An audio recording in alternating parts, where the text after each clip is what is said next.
their personal finances. And it wasn't until months later that I even decided to start my own show. And by the following spring, I had hit 18,000 downloads. And he sent me a message. He was like, bro, what are you doing in the podcast game? I was like, what do you mean? He's like, you're killing me right now. I was like, dude, you've had your show for like 2.5, almost 3 years. He's like, you're crushing me in downloads. I was like, no, man, there's no way. How many do you have? He's like, I have 6,000. It took him almost 3 years to get 6,000. And I had created the guide, and it's like, I got something put together. I can walk you through it. We can go through a rebrand and get this where you need it to be. He's like, let's do it. So last year, this was about March timeframe, and we're in August now.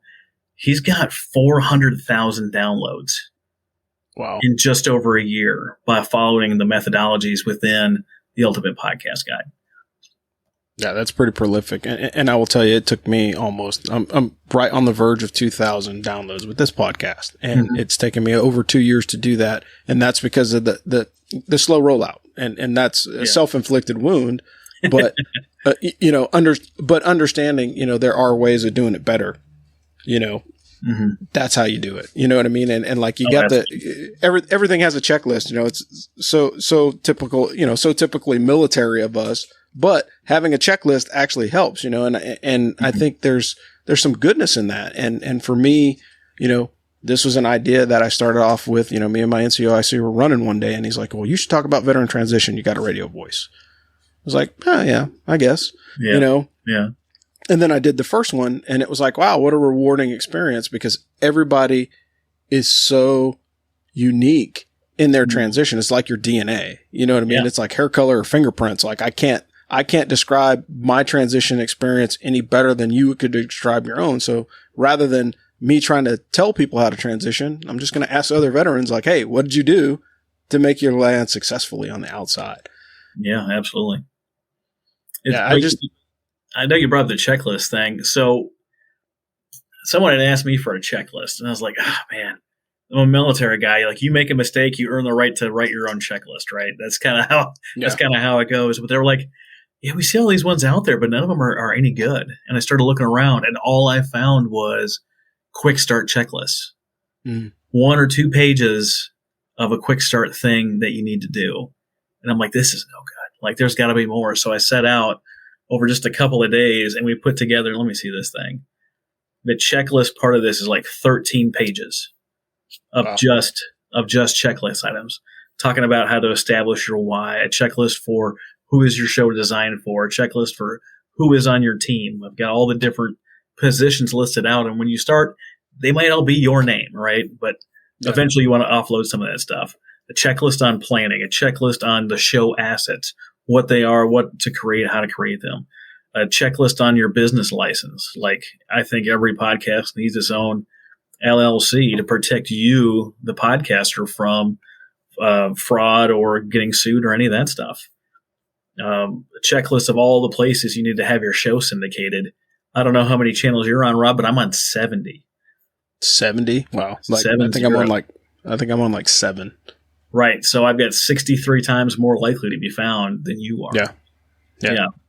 We've got checklists on the equipment you need, the environment you need to have set up, a checklist for guests, a checklist for prep time and guest research, a checklist on actually setting up your equipment for that day, a hit record checklist, a production checklist, all the little steps you got to do on the back end to make sure it comes out looking good on the front end. And all of that's being put into one guide. And that's just one of the 5 that we're making right now. And that was just that's huge. Yeah, that's huge. And I think it's one of those things, again, going back to, like finding your why, right? So if your why is like, I want to inform people, then you can't just do it sometimes through the oral tradition. You know what I mean? Like, I can record all the podcasts that I want, but at the end of the day, if I'm not building additional artifacts to point people to, because maybe somebody is a visual learner, maybe they like to read PowerPoint slides or articles, and if I can repurpose the same content, and I think that's one of the things that I've tried to do in a lot of different aspects, is like, how many different platforms can I repurpose this into, right? I literally figured out how to auto post on, Facebook and Twitter a couple months ago, and I'm like, man, like, how easy would that have been just to increase visibility? You know what I mean? Yeah. And it seems it seems very rudimentary, but from a perspective of trying to manage things yourself, I can't blast out everything that I write every time I do a podcast. It's like, oh man, now I got to do an entry or whatever. The other part of it is, hey, keep in mind, folks, and this is one of the things that I figured out after working on LinkedIn forever, is Wednesday morning is the hot day on LinkedIn.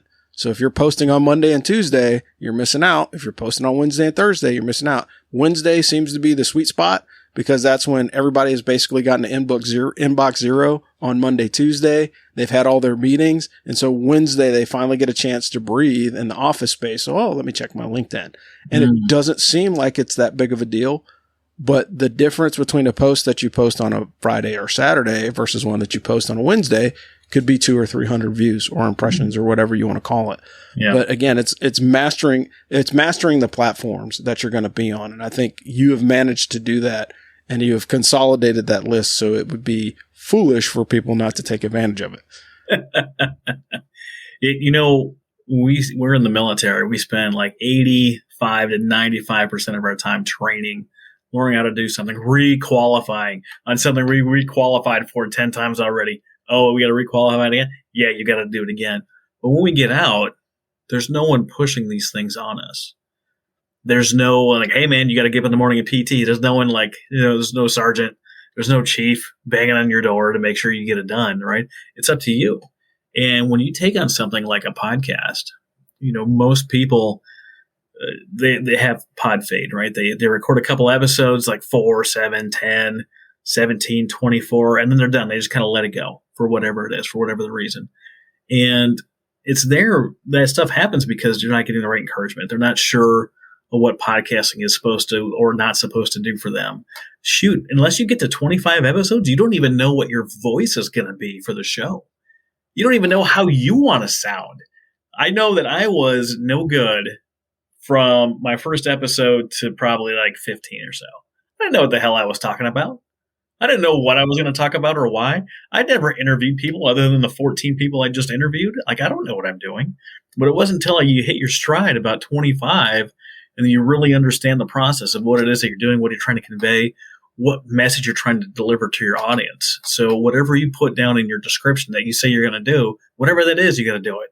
In the Nonprofit Architect, I said that I was going to bring on experts and get them to share their how to do whatever the thing is for nonprofits.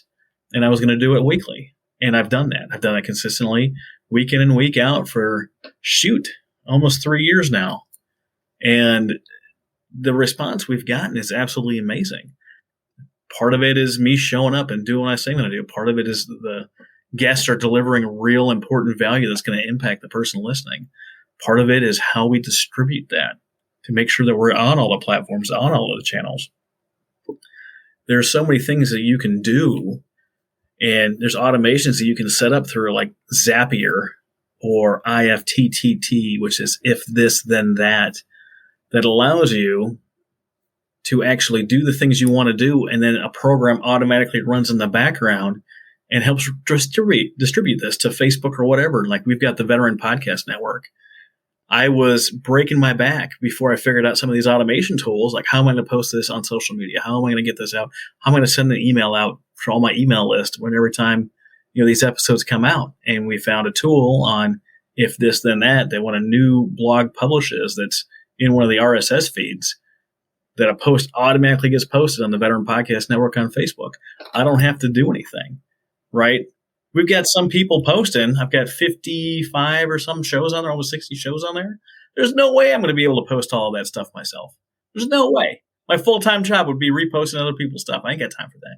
Ain't nobody got time for that, right? Yeah, that's true. Yeah, for sure. And I think that's really what it is. And for podcasters, the one thing I would tell you is build a team, and I think that's critical. And whether that team is like 1 or 2 people that have some technical skills that you don't, like that's how again, I'm going to stick with that for football, but that's how I ended up on the show is because like I have a little bit better editing skill than some of the other guys. And they were like, hey, do you want to edit the podcast? Like, yeah. Like, hey, you got a voice for radio. Do you want to be on the show too? Like, yeah, cool. And you get to have unique experiences. And I think that's the coolest part about being a podcaster, because if you're a podcaster and your content is halfway decent, people are going to want to be on your show. And so then it becomes a self-perpetuating thing. So not only are you getting the operational reach or the reach that you're getting through the social media distribution and all your distribution networks, but people are going to be like, hey man, I listened to your podcast, and like, that's one of the most refreshing feelings in the world is when one of your friends reaches out to you and is like, dude, I listened to your show. It was awesome. I like that. Like, when can I be on, or have you thought about this? And people give you ideas or whatever. And, there's times where, in that first year I was really stretched for content is because, like, for me, because it's a veteran transition podcast, what I have to avoid the trappings of is turning it into West Pointers get out of the Army and talk about their transition, because that's an easy market to find, and it's not a bad market, but it's like, that's easy. That's the easy button. I can just go to talk to my classmates that transition. But the difficulty is finding NCOs, finding people like yourself that have transitioned out of other services or transitioned out of, enlisted gigs. I had one guy on, Jimmy was awesome. And he was like, hey, I'm going through, my Microsoft or my Amazon, certification course.